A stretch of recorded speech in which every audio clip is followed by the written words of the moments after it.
This is the Earpod, and it's become quite an iconic piece of technology. The design is instantly recognizable simply because if you have an iPhone, chances are you own a pair of these as well. This is my pair. I've owned them for like 4 years, but it wasn't until a couple of hours before writing this video that I realized that I don't actually know why they're designed like this. Also, this isn't an ad. Apple isn't sponsoring this video or anything, although I wish they were because I need money. But anyway, to understand why they look so different and have all these small spaces in them, we have to look at the elements that make up an earphone.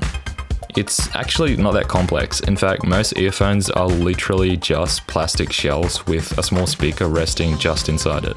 The speakers within the earphones aren't that different from a regular speaker either, consisting of the cone, a permanent magnet, and the voice coil.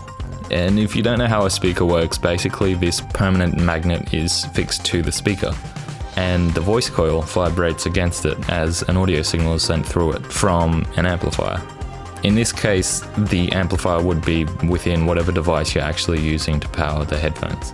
But anyway, it's this vibration from this coil causes the cone to rapidly move backwards and forwards, creating the sound you're hearing. And all of this is happening within these tiny plastic cases. So naturally, air pressure is going to become a bit of an issue. That's where these small holes on the stem of the earphone come in. It basically allows the speaker to breathe, for lack of a better term, allowing airflow in and out of the casing. The allowance of airflow removes that weird hollow thumping sound which you might have heard with older earphones when you played around with a cord or something, which is actually a result of the casing being in a bit of a vacuum. You can test this yourself by covering the airways with your fingers, and depending on what you're listening to, you should be able to notice a drop-off in the lower frequencies of the sound.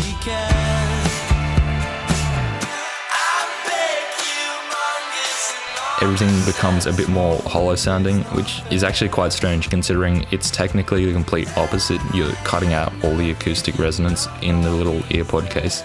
It's sort of like dropping a high pass filter on audio. You're just cutting off all the low frequencies.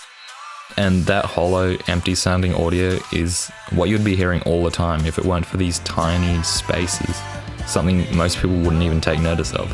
It's something so subtle, but it makes a big difference in the final design. And I think that's pretty cool.